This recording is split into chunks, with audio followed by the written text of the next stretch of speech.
Good morning students. This is for class 8 Hindi. हम आपकी हिंदी की बुक पंखुड़ी हिंदी व्याकरण की जो किताब है इसका पाठ 12 कारक पहले स्टार्ट कर चुके हैं। ये आपके इस कारक पाठ का वीडियो का भाग 2 है। पार्ट 2 है ये कारक के चैप्टर की वीडियो का। इसमें हमने क्या देखा था, कारक क्या होता है, जिसमें हमने समझा कि कारक वे शब्द होते हैं जो संज्ञा और सर्वनाम का क्रिया शब्दों के साथ संबंध बनाते हैं। फिर हमने देखा कि कारक के 8 भेद होते हैं। 8 भेद में से हम 4 भेद जो हैं वो ऑलरेडी डिस्कस कर चुके थे पार्ट 1 में। उसमें हमने क्या पढ़ा, कर्ता कारक जो काम करता है, कर्म कारक जो क्रिया वो करता है, और फिर हमने पढ़ा था इसमें करण कारक कि उसका प्रभाव किस पे हो रहा है, हमने इसमें ये देखा था। और फिर हमने 4th पे पढ़ा था संप्रदान कारक। इन चारों के ही हमने चिन्ह देखे थे। जैसे कर्ता कारक का चिन्ह था ने, कर्म कारक का चिन्ह था को, और कर्ण कारक का चिन्ह था के साथ, से या के द्वारा। और फिर हमने देखा कि संप्रदान कारक का चिन्ह था के लिए। अब हम देखेंगे हमारा 5th इसका टाइप, मतलब 5वां भेद हम इसका देखेंगे, जो हमारा कौन सा है, अपादान कारक। अपादान कारक में हम क्या देखेंगे, संज्ञा के जिस रूप से अलग होने, तुलना करने या डरने का भाव प्रकट हो, उसे अपादान कारक कहते हैं। इसका विभक्ति चिन्ह से होता है। जैसे अभी हमने देखा एक में, और पहले भी से विभक्ति चिन्ह था। किसमें था, 3rd वाले में था। हमारा कौन सा है 3rd वाला, कर्ण कारक में हमने देखा कि वहाँ भी से चिन्ह था।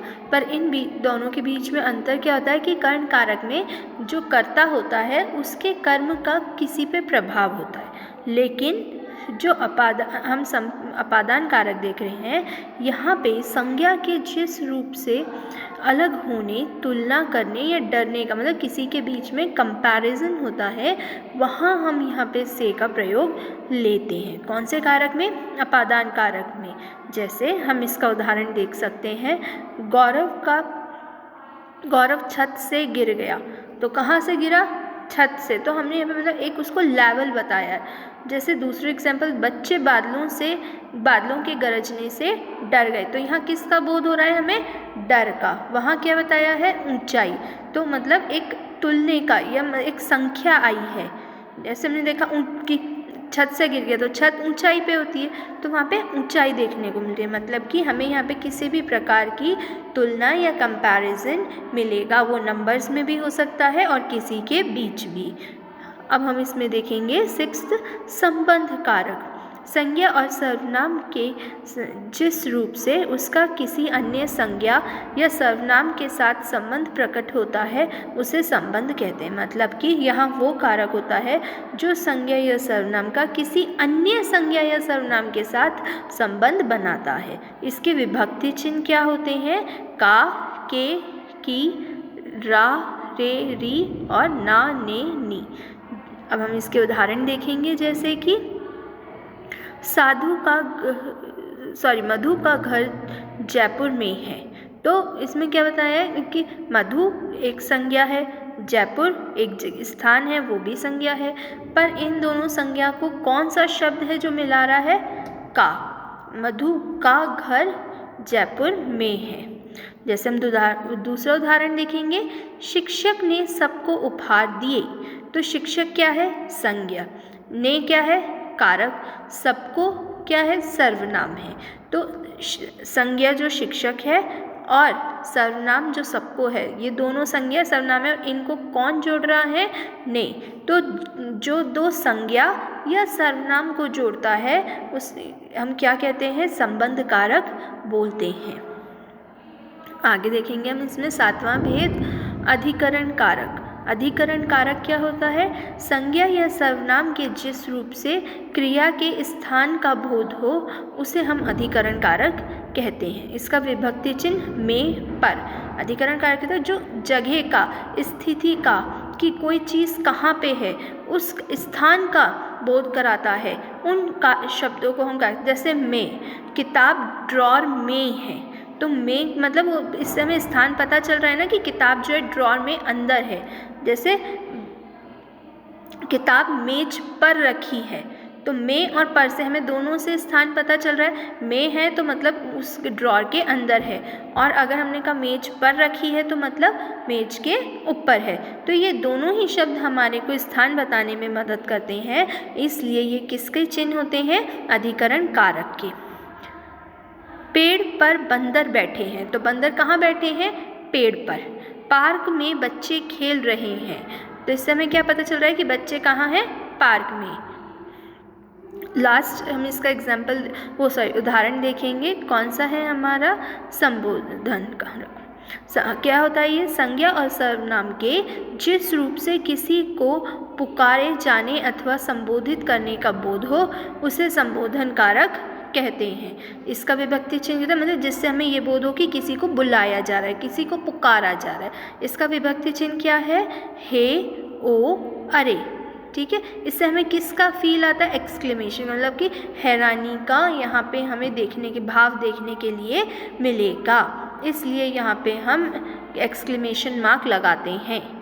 हे भगवान,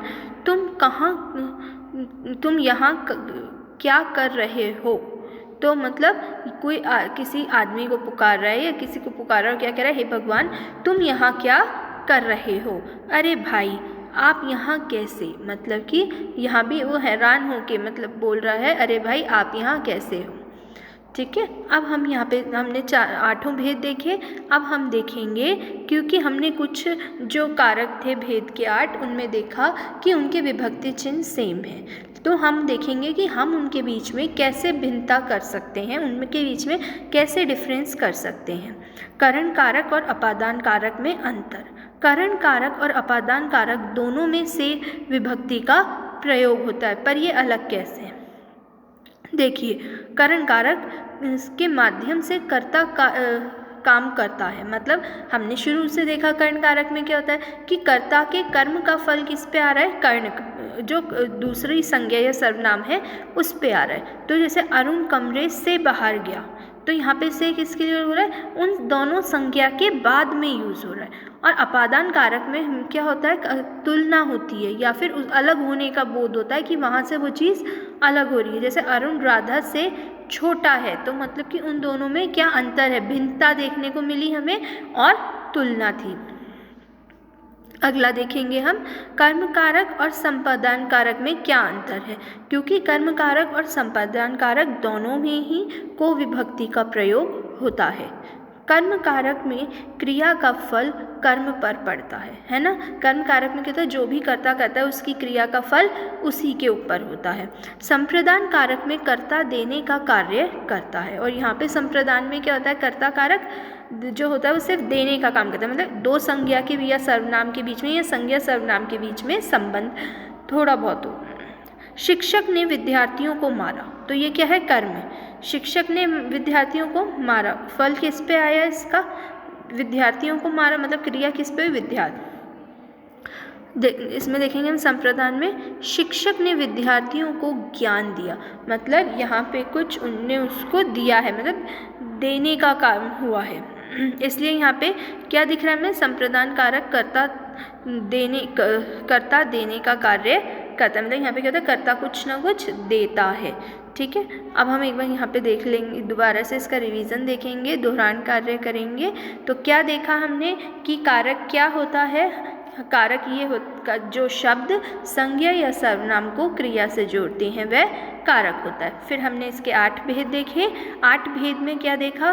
कर्ता कारक, कर्म कारक, कर्ण कारक, संप्रदान कारक, अपादान कारक, संबंध कारक, अधिकरण कारक और संबोधन कारक। हम सब इसकी विभक्तियाँ याद करेंगे। इसके साथ ही कर्ता कारक की विभक्ति क्या है? ने।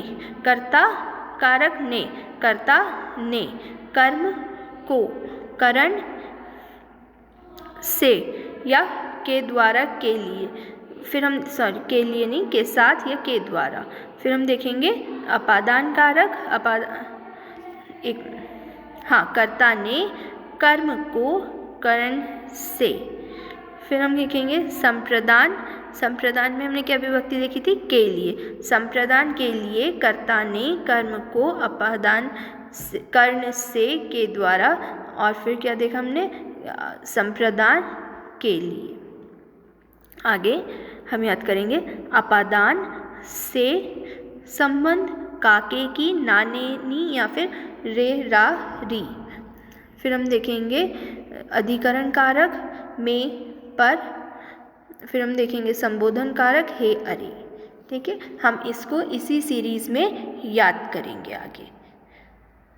Thank you. आपका ये चैप्टर यहीं कंप्लीट होता है।